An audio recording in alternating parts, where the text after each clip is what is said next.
एक कॉन्फिडेंस होता है, एक ओवर कॉन्फिडेंस होता है, एक होता है अरविंद केजरीवाल। और मैं चाहता हूं कि इस व्यक्ति के ऊपर ऐसी सजा हो कि एक नजीर बने कि आप ये प्रिविलेज नहीं ले सकते कि आप एक जनप्रतिनिधि हैं, आप एक प्रदेश के मुख्यमंत्री हैं, आप एक पार्टी के अध्यक्ष हैं, संयोजक हैं, व्हाटएवर यू आर, आप देश के प्रधानमंत्री या किसी भी नेता के ऊपर इस प्रकार के झूठे मनगढ़ंत राजनीतिक फायदे लेने के लिए आरोप नहीं लगा सकते। 1% की वोट की तुम्हारी औकात नहीं, जमानत तुम बचा नहीं पा रहे। मतलब इनके कई कैंडिडेट ऐसे थे, वोटिंग के एक हफ्ते पहले, 4 दिन पहले, 3 दिन पहले अपना चुनाव अभियान छोड़ के भाजपा में चले गए। प्रधानमंत्री नरेंद्र मोदी की डिग्री पर लगातार झूठ फैलाने वाले अरविंद केजरीवाल के वकील ने कोर्ट में कहा कि वो पीएम से माफी मांगने के लिए तैयार हैं। तो इस पूरे मामले को किस तरीके से देख रहे हैं शर्मा जी आप?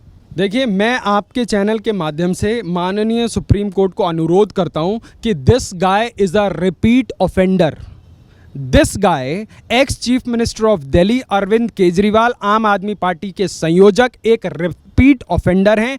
अरुण जेटली से लेकर नितिन गडकरी तमाम फहरिस्त शामिल हैं जिनके ऊपर झूठे आरोप लगाए गए। जब लगा कि अब जो है मेरे को जो है मैं कोर्ट के इस लीगल पचड़े में फंसूंगा, मेरी सदस्यता जा सकती है, उसके बाद जाके झट से माफ़ी मांग ली। तो प्रधानमंत्री के केस में प्रधानमंत्री किसी पार्टी का नहीं होता है, प्रधानमंत्री इस देश के अंदर देश का एक सर्वमान्य नेता होता है और जो लगातार तीसरी बार जो है जनता के प्रचंड बहुमत के साथ चुनकर आए हैं।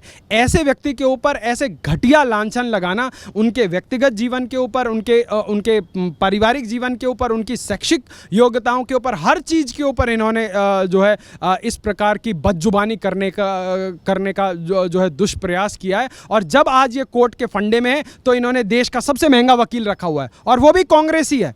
और उसके आप सोचिए, अब आप इनके गठबंधन की बात कर रहे थे, कॉकटेल कैसा, नेता आम आदमी पार्टी का पर वकील कांग्रेसी, और उसके बाद ये पंजाब में एक दूसरे को गाली देते हैं। और ये भाई साहब ये कहाँ से आते हैं? अभिषेक मनु सिंघवी जी, ये भी पंजाब से ही चुन के आते थे। तो ये कांग्रेस और जो आम आदमी पार्टी है, ये एक ही दुकान की पकवान है और जिसको जनता नकार चुकी है। तो जैसे हरियाणा में इन दोनों पार्टी को नकारा, तो अब आने वाले आगामी चुनाव में जहाँ जहाँ ये जाएंगे ये नकारे जाएंगे।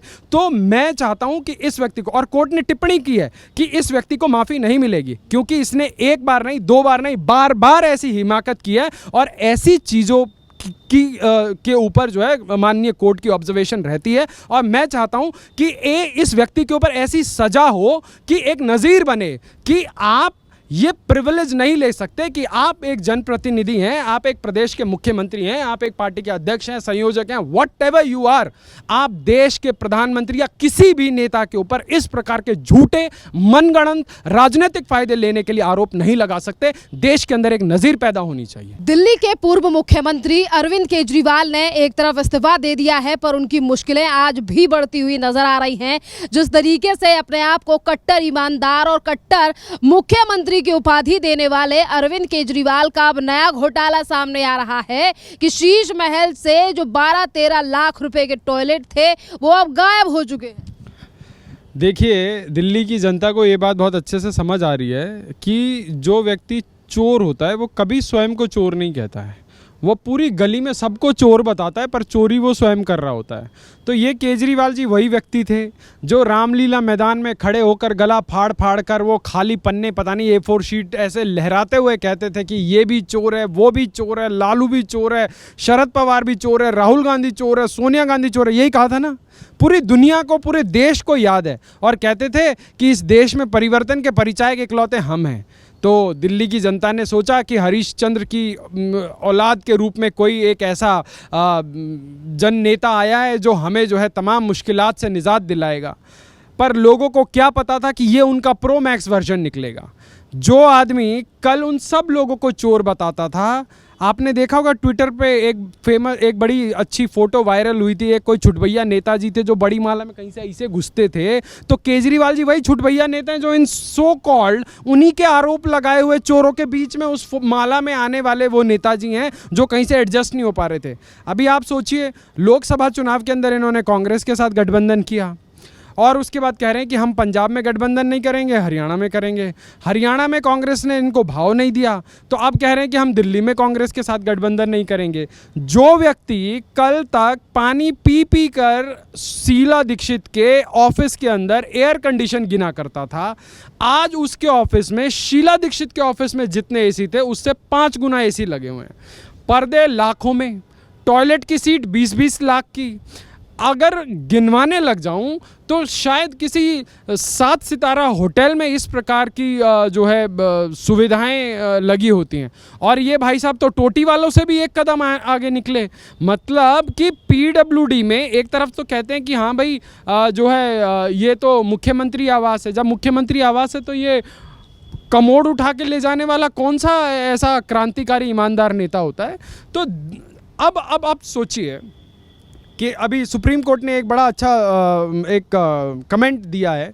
उन्होंने कहा है कि जो भी नेता बेल पर बाहर जाते हैं वो ऐसा रैला लेकर निकलते हैं जैसे उन्होंने कोई आज़ादी की लड़ाई देश के लिए लड़ी हो और वो मतलब बहुत बड़ा कोई 14 वर्ष का वनवास काट के आए, वो ऐसा पोर्ट्रे करते हैं। अरे भाई आपको बेल मिली है, आप जेल के अंदर किस लिए गए हैं? कि आपने कुछ ना कुछ तो गलत काम किया है ना, इसलिए। और कोर्ट ने अरविंद केजरीवाल को सशर्त बेल दी है। उन्होंने लिटरली लिखा है कि आप बाहर जाकर इस मुद्दे के ऊपर बात नहीं करेंगे।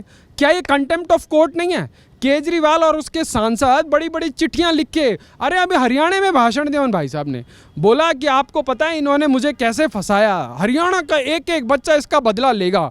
हरियाणा के एक एक बच्चे ने ऐसा बदला लिया, केजरीवाल की पार्टी को 1% वोट नहीं मिला। और ये कहते थे कि गुजरात में पूर्ण बहुमत की सरकार बना रहे हैं। ये भगवान, एक कॉन्फिडेंस होता है, एक ओवर कॉन्फिडेंस होता है, एक होता है अरविंद केजरीवाल। मतलब जो ना खाता ना भाई, जो केजरीवाल कह दे वही सही। उमेश जी, जिस तरीके से एक के बाद एक बड़े घोटालों की लिस्ट जो है वो दिल्ली में सामने आ रही है, आने वाले समय में देश की राजधानी दिल्ली में भी विधानसभा के चुनाव हैं और आम आदमी पार्टी का प्रचार जो है वो अभी से शुरू हो चुका है, घर घर अभियान शुरू हो चुका है, जहां पर कार्यकर्ताओं का कहना है कि ईमानदार है केजरीवाल और उन्हीं पर इस बार जनता जताए भरोसा। देखिए, ईमानदारी की अगर मैं बात कहूं तो केजरीवाल ने पिछला चुनाव कैसे जीता उसका अंकगणित समझने की बहुत आवश्यकता है। केजरीवाल को पिछली बार से 2015 के मुकाबले कम वोट मिला और जो कांग्रेस को 2019 के लोकसभा में लगभग 16-17% वोट मिला, कांग्रेस का वोट परसेंट गिरकर 1.5% हो गया। तो दिल्ली की जनता ये समझे कि वो 15.5% जो वोट था वो ना धरती निकल गई ना आसमान खा गया। वो जो वोट परसेंटेज है वो कांग्रेस ने बड़े टेक्टिकली जो है आम आदमी पार्टी को शिफ्ट कराया। दिल्ली में तो भाजपा का कोई एली नहीं है, कोई गठबंधन का साथी नहीं है। तो ये एक ही कंपनी के बाई प्रोडक्ट हैं। ये आपको अपनी सहजता के हिसाब से एक दूसरे के कुर्ते फाड़ते दिखते हैं, फिर उसके बाद अपनी सहजता के हिसाब से एक दूसरे के विपक्ष में। आप सोचिए, केजरीवाल की पार्टी पंजाब के अंदर कांग्रेस को गालियां देती है, सारे भले बुरे जो है शब्दावली का प्रयोग करती है, और वहीं जो है लोकसभा के चुनाव में जो है ये लोग गठबंधन कर लेते हैं और राज्यों में ये लोग गठबंधन कर लेते हैं। तो ये देश की जनता को इतना बेवकूफ़ ना समझे। हरियाणा के अंदर ये भाई साहब कल कहते हुए फिर रहे थे कि हरियाणा के परिणाम कुछ भी हों पर आम आदमी पार्टी के बिना किसी की सरकार नहीं बनेगी। ए भाई, 1% की वोट की तुम्हारी औकात नहीं, जमानत तुम बचा नहीं पा रहे। मतलब इनके कई कैंडिडेट ऐसे थे, वोटिंग के 1 हफ्ते पहले, 4 दिन पहले, 3 दिन पहले अपना चुनाव अभियान छोड़ के भाजपा में चले गए। आप सोचिए, जिनसे अपनी पार्टी का प्रत्याशी नहीं संभाला जा रहा, वो आदमी इतनी बड़ी बड़ी बातें कर रहा है। लोग पूछ रहे हैं कि भाई साहब क्या दिल्ली में भांग लीगल हो गई है क्या? क्योंकि इस प्रकार के जो बयानात, इतने गैर जिम्मेदाराना बयान। वैसे तो कहेंगे कि जी मैं ब्यूरोक्रेट हूँ, मैं बड़ा IFS ऑफिसर रहा हूँ, मैं ये रहा हूँ। भाई आप पढ़े लिखे व्यक्ति मालूम होते हो, पर जिस प्रकार के आपकी बयानबाजी नज़र आती है, मुझे लगता है उससे अच्छी बयानबाजी तो बेचारा वो 9वीं फेल तेजस्वी यादव के बयानात आते हैं। तो आम आदमी पार्टी के नेता कहते हैं कि एक नौकरी को लात मारकर दिल्ली की जनता की सेवा करने के लिए राजनीति में आए केजरीवाल। केजरीवाल कोई जनता की सेवा करने के लिए नहीं आए। केजरीवाल का अगर आप वो ट्रैक रिकॉर्ड उठाकर देखेंगे, उसमें भी केजरीवाल का जितना करियर है उसमें आधे से ज़्यादा टाइम केजरीवाल ने जो है स्टडी लीव के नाम पर उसमें भी घोटालेबाजी की है। तो केजरीवाल ने देश पे कोई एहसान नहीं किया है। पर केजरीवाल, अगर आप सच में देश और इस समाज के ऊपर एहसान करना चाहते हो तो भाई साहब ये झूठ का पिटारा बंद करो, अपनी दुकान बंद करो, वापस ब्यूरोक्रेसी के अंदर चले जाओ या कोई और समाज सेवा का काम कर लो। क्यों? क्योंकि आपके जैसा व्यक्ति जो वैगनार में घूमता था, जो है डबल एक्सल की शर्ट, 32 कमर पे 36 की पैंट और नीचे हवाई चप्पल पहन के घूमता था और कहता था कि ना गाड़ी लूंगा, ना बंगला लूंगा, ना ये लूंगा, ना वो लूंगा, जो खर्च करूंगा आपसे पूछ के करूंगा, वो व्यक्ति क्या कर रहा है? आज 50-50 करोड़ रुपए जो है का शीश महल बनवा रहा है। सारे नियमों को जो है धत्ता बताकर, सारे एनजीटी, हाई कोर्ट, सब दीन दुनिया को ऐसी तैसी में जाए, उनको सबको साइड लगा के जो वहाँ पे वो दो बिल्डिंगों को कोलैब करके जो है वहाँ पे शीश महल बनवाया जा रहा है। पार्टी में और सीनियर लीडर को, क्योंकि कई महीनों तक जेल में रहने के बावजूद भी वो जो है सत्ता का त्याग नहीं कर रहा है। आप सोचिए, अगर किसी राज्य में और कोई जो है और कोई पार्टी का नेता होता या भाजपा शासित राज्य में कुछ ऐसा हुआ होता तो ये भाई साहब जो है वहाँ पे पानी पी के राशन लेके चढ़ जाते उनके ऊपर कि जी कोर्ट के आदेश की अवमानना हो रही है। और ये कौन सी नैतिकता है? राजनेता समाज के अंदर एक आइडल की तरह होना चाहिए। वो जनप्रतिनिधि कैसा होना चाहिए?